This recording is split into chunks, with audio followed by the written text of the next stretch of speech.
He hadn't changed much in 6 years. His face was worse than mine. He hadn't had the plastic surgeons of Terran intelligence doing their best for him. His mouth, I thought fleetingly, must hurt like hell when he drew it up into the kind of grin he was grinning now.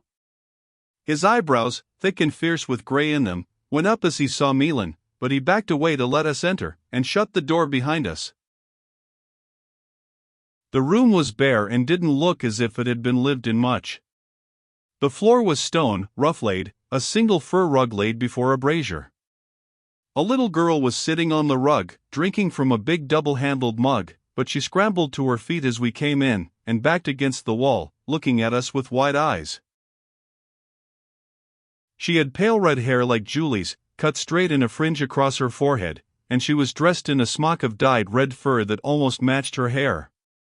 A little smear of milk like a white mustache clung to her upper lip where she had forgotten to wipe her mouth. She was about 5 years old, with deep-set dark eyes like Julie's, that watched me gravely without surprise or fear. She evidently knew who I was. "Rindy," Rockel said quietly, not taking his eyes from me. "Go into the other room."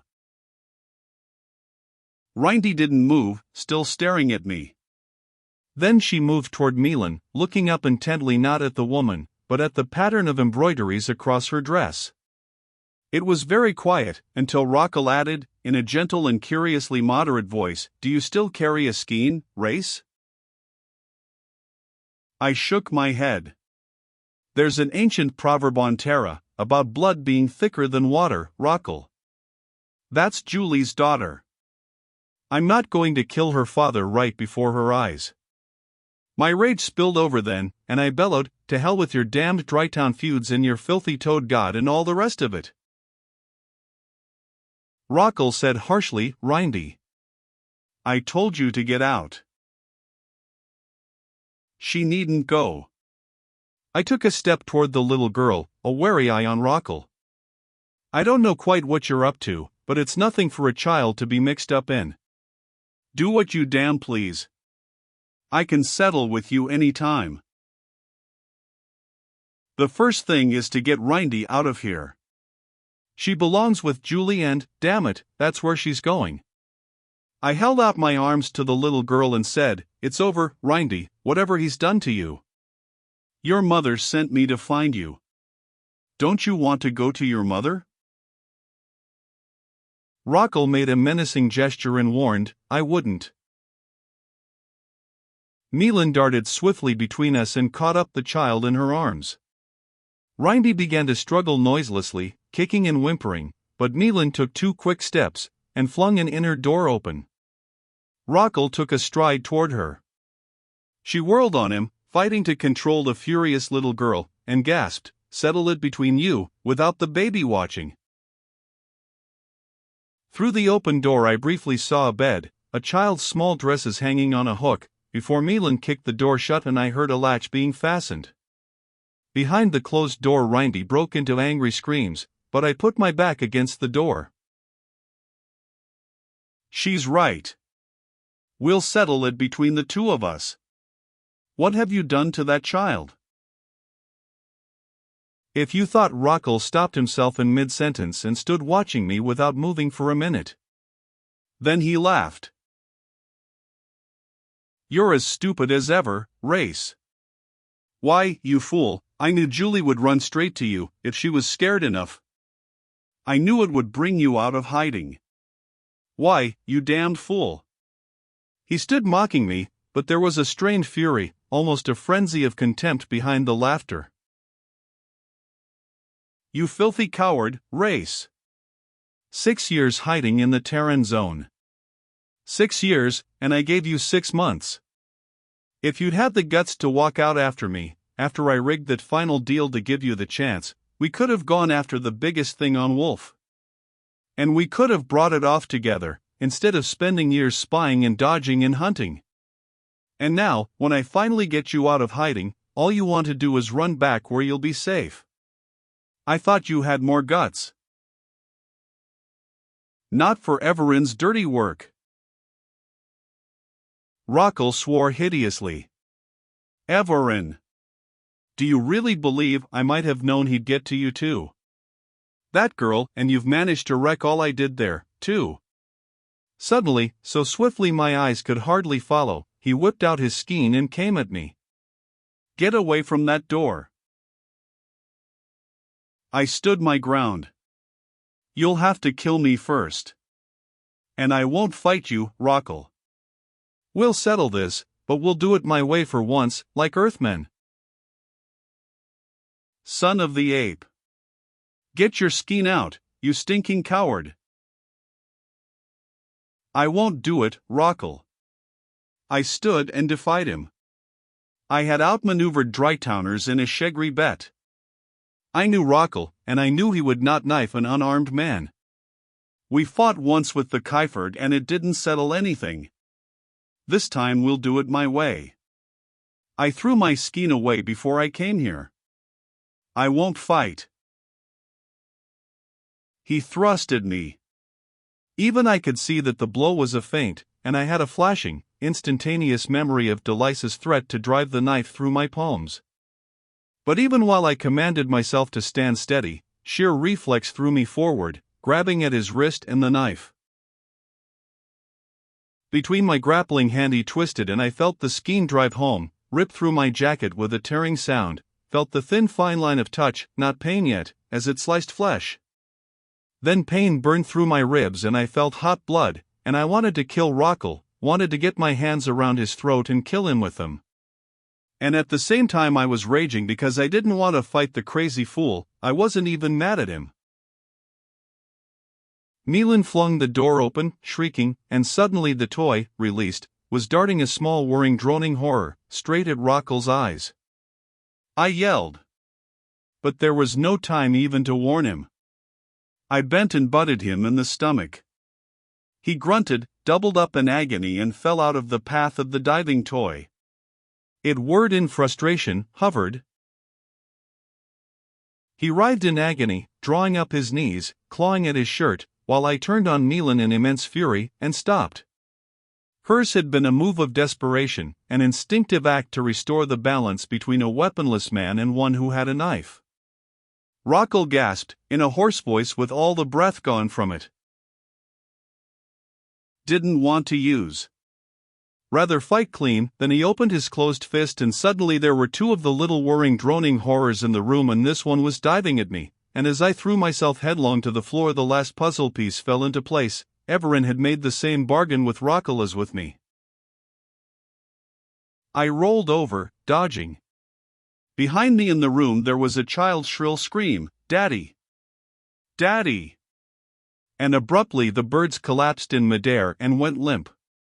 They fell to the floor like dropping stones and lay there quivering. Rindy dashed across the room, her small skirts flying, and grabbed up one of the terrible vicious things in either hand. Rindy! I bellowed. No! She stood shaking, tears pouring down her round cheeks, a toy squeezed tight in either hand. Dark veins stood out almost black on her fair temples. Break them, Daddy, she implored in a little threat of a voice. Break them, quick. I can't hang on. Rockle staggered to his feet like a drunken man and snatched one of the toys, grinding it under his heel. He made a grab at the second, reeled and drew an anguished breath. He crumpled up, clutching at his belly where I'd butted him. The bird screamed like a living thing. Breaking my paralysis of horror I leaped up, ran across the room, heedless of the searing pain along my side. I snatched the bird from Rindy and it screamed and shrilled and died as my foot crunched the tiny feathers. I stamped the still-moving thing into an amorphous mess and kept on stamping and smashing until it was only a heap of powder. Rockle finally managed to haul himself upright again. His face was so pale that the scars stood out like fresh burns.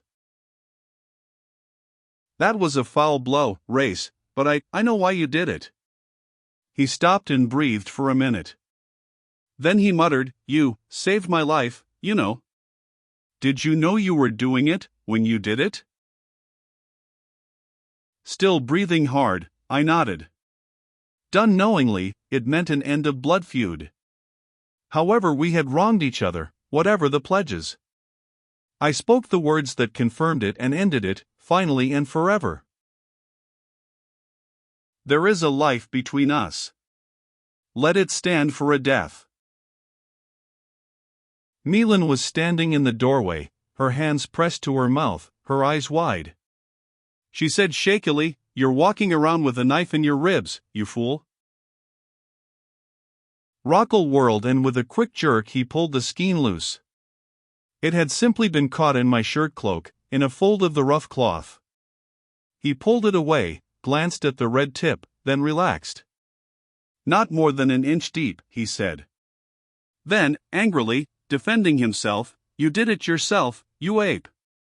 I was trying to get rid of the knife when you jumped me. But I knew that and he knew I knew it." He turned and scooped up Rindy, who was sobbing noisily. She dug her head into his shoulder and I made out her strangled words. "The other toys hurt you when I was mad at you." She sobbed, rubbing her fists against smeared cheeks. I wasn't that mad at you. I wasn't that mad at anybody, not even him." Rockel pressed his hand against his daughter's fleecy hair and said, looking at me over her head, "The toys activate a child's subconscious resentments against his parents. I found out that much. That also means a child can control them for a few seconds. No adult can." A stranger would have seen no change in his expression, but I knew him, and saw. "Julie said you threatened Rindy." He chuckled and set the child on her feet. "What else could I say that would have scared Julie enough to send her running to you? Julie's proud, almost as proud as you are, you stiff-necked son of the ape." The insult did not sting me now. "Come on, sit down, and let's decide what to do, now we've finished up the old business."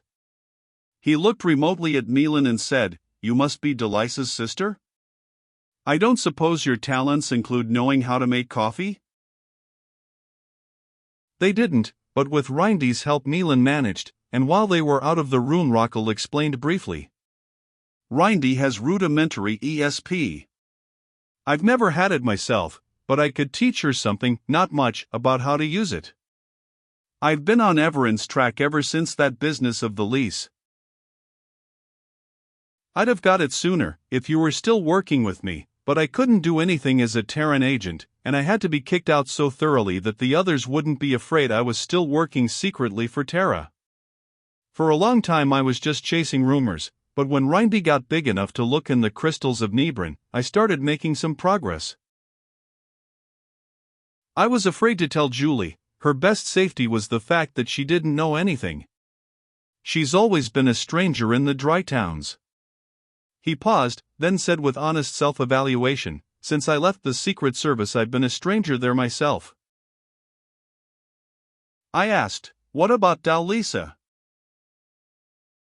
"Twins have some ESP to each other." I knew Milan had gone to the toymaker. I tried to get Dalisa to find out where Milan had gone, learn more about it.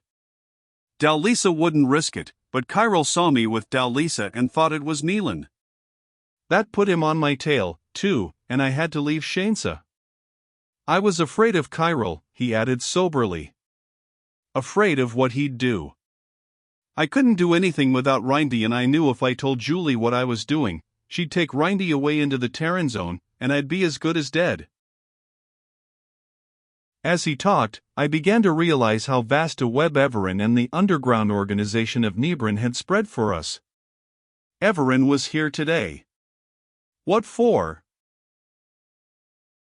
Rockel laughed mirthlessly. He's been trying to get us to kill each other off. That would get rid of us both. He wants to turn over Wolf to the non-humans entirely. I think he's sincere enough. But, he spread his hands helplessly, I can't sit by and see it. I asked point blank, "Are you working for Terra? Or for the Dry Towns? Or any of the anti-Terran movements?" "I'm working for me," he said with a shrug.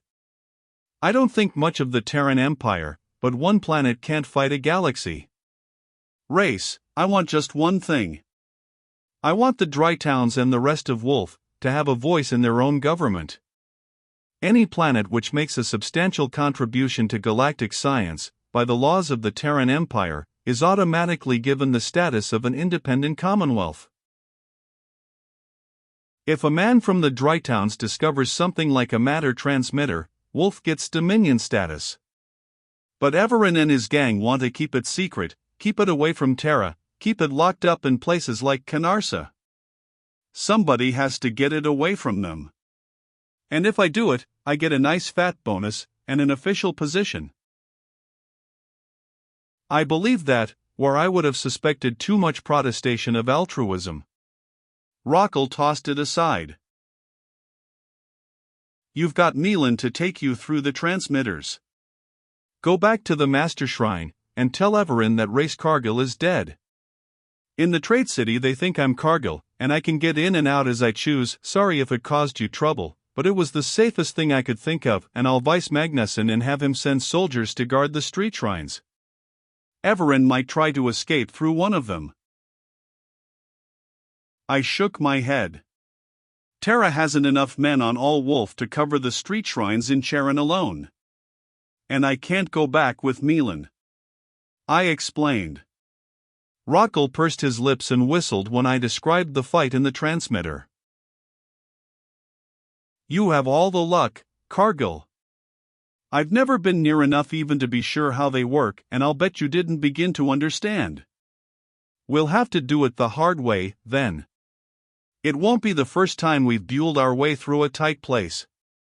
We'll face Everin in his own hideout. If Rindy's with us, we needn't worry. I was willing to let him assume command, but I protested, you take a child into that. What else can we do? Rindy can control the toys, and neither you nor I can do that, if Everin should decide to throw his whole arsenal at us. He called Rindy and spoke softly to her. She looked from her father to me, and back again to her father, then smiled and stretched out her hand to me. Before we ventured into the street, Rockle scowled at the sprawled embroideries of Neelan's robe. He said, in those things you show up like a snowfall in Shainsa. If you go out in them, you could be mobbed. Hadn't you better get rid of them now? I can't, she protested. They're the keys to the transmitter. Rockle looked at the conventionalized idols with curiosity, but said only, cover them up in the street, then. Rindy, find her something to put over her dress. When we reached the street shrine, Neelan admonished, stand close together on the stones. I'm not sure we can all make the jump at once, but we'll have to try. Rockle picked up Rindy and hoisted her to his shoulder. Neelan dropped the cloak she had draped over the pattern of the Nebran embroideries, and we crowded close together. The street swayed and vanished, and I felt the now familiar dip and swirl of blackness before the world straightened out again. Rindy was whimpering, dabbing smeary fists at her face. Daddy, my nose is bleeding. Neelan hastily bent and wiped the blood from the snubby nose. Rockle gestured impatiently. The workroom. Wreck everything you see. Rindy, if anything starts to come at us, you stop it. Stop it quick. And he bent and took the little face between his hands. Shia, remember they're not toys, no matter how pretty they are. Her grave gray eyes blinked, and she nodded. Rockle flung open the door of the elves' workshop with a shout. The ringing of the anvil shattered into 1,000 dissonances as I kicked over a workbench and half-finished toys crashed in confusion to the floor. The dwarfs scattered like rabbits before our assault of destruction. I smashed tools, filigree, jewels, stamping everything with my heavy boots. I shattered glass, caught up a hammer and smashed crystals. There was a wild exhilaration to it. A tiny doll, proportioned like a woman, dashed toward me, shrilling in a supersonic shriek. I put my foot on her and ground the life out of her, and she screamed like a living woman as she came apart. Her blue eyes rolled from her head and lay on the floor watching me. I crushed the blue jewels under my heel. Rockle swung a tiny hound by the tail. Its head shattered into debris of almost invisible gears and wheels.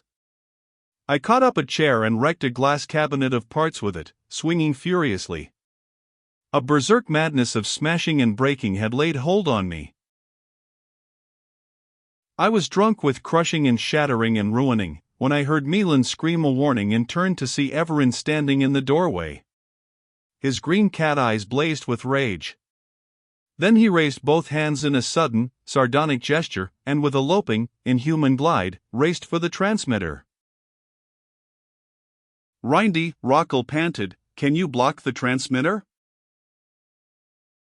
Instead, Rindy shrieked. "We've got to get out. The roof is falling down. The house is going to fall down on us. The roof, look at the roof." I looked up, transfixed by horror. I saw a wide rift open, saw the skylight shatter and break, and daylight pouring through the cracking walls. Rockle snatched Rindy up, protecting her from the falling debris with his head and shoulders. I grabbed Milan round the waist and we ran for the rift in the buckling wall. We shoved through just before the roof caved in and the walls collapsed, and we found ourselves standing on a bare grassy hillside, looking down in shock and horror as below us, section after section of what had been apparently bare hill and rock caved in and collapsed into dusty rubble. Milan screamed hoarsely. "Run! Run, hurry!" I didn't understand, but I ran. I ran, my sides aching, blood streaming from the forgotten flesh wound in my side. Milan raced beside me and Rockle stumbled along, carrying Rindy. Then the shock of a great explosion rocked the ground, hurling me down full length, Milan falling on top of me. Rockle went down on his knees. Rindy was crying loudly. When I could see straight again, I looked down at the hillside. There was nothing left of Everin's hideaway or the master shrine of Nebran except a great, gaping hole, still oozing smoke and thick black dust. Milan said aloud, dazed, so that's what he was going to do.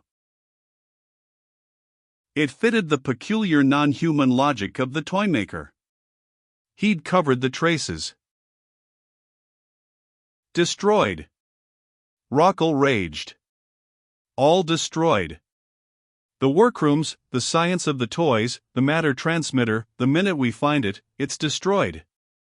He beat his fists furiously. Our one chance to learn. "We were lucky to get out alive," said Milan quietly. "Where on the planet are we, I wonder?" I looked down the hillside, and stared in amazement. Spread out on the hillside below us lay the Karsa, topped by the white skyscraper of the HQ. "I'll be damned," I said, "right here. We're home. Rockle, you can go down and make your peace with the Terrans, and Julie. And you, Milan, before the others." I could not say what I was thinking, but I put my hand on her shoulder and kept it there. She smiled, shakily, with a hint of her old mischief. "I can't go into the Terran zone looking like this, can I? Give me that comb again. Rockle, give me your shirt cloak, my robes are torn." "You vain, stupid female, worrying about a thing like that at a time like this." Rockle's look was like murder. I put my comb in her hand, then suddenly saw something in the symbols across her breasts. Before this I had seen only the conventionalized and intricate glyph of the toad god. But now... I reached out and ripped the cloth away. "Cargill," she protested angrily, crimsoning, covering her bare breasts with both hands. "Is this the place? And before a child, too?" I hardly heard. "Look!" I exclaimed. "Rockle, look at the symbols embroidered into the glyph of the god. You can read the old non-human glyphs. You did it in the city of the Lease. Milan said they were the key to the transmitters. I'll bet the formula is written out there for anyone to read. Anyone, that is, who can read it. I can't, but I'll bet the formula equations for the transmitters are carved on every toad god glyph on Wolf. Rockle, it makes sense. There are two ways of hiding something. Either keep it locked away, or hide it right out in plain sight. Whoever bothers even to look at a conventionalized toad god? There are so many billions of them. He bent his head over the embroideries, and when he looked up his face was flushed. I believe, by the chains of Shara, I believe you have it, Race. It may take years to work out the glyphs, but I'll do it, or die trying. His scarred and hideous face looked almost handsome in exultation, and I grinned at him. If Julie leaves enough of you, once she finds out how you maneuvered her. Look, Rindy's fallen asleep on the grass there. Poor kid, we'd better get her down to her mother. Right. Rockle thrust the precious embroidery into his shirt cloak, then cradled his sleeping daughter in his arms. I watched him with a curious emotion I could not identify. It seemed to pinpoint some great change, either in Rockle or myself. It's not difficult to visualize one's sister with children, but there was some strange incongruity in the sight of Rockle carrying the little girl, carefully tucking her up in a fold of his cloak to keep the sharp breeze off her face. Milan was limping in her thin sandals, and she shivered. I asked, cold? No, but I don't believe Everin is dead. I'm afraid he got away. For a minute the thought dimmed the luster of the morning. Then I shrugged. He's probably buried in that big hole up there. But I knew I would never be sure. We walked abreast, my arm around the weary, stumbling woman, and Rockle said softly at last, like old times. It wasn't old times, I knew. He would know it too, once his exultation sobered. I had outgrown my love for intrigue, and I had the feeling this was Rockle's last adventure. It was going to take him, as he said, years to work out the equations for the transmitter. And I had a feeling my own solid, ordinary desk was going to look good to me in the morning. But I knew now that I'd never run away from Wolf again. It was my own beloved sun that was rising. My sister was waiting for me down below, and I was bringing back her child. My best friend was walking at my side. What more could a man want? If the memory of dark, poisonberry eyes was to haunt me in nightmares, they did not come into the waking world.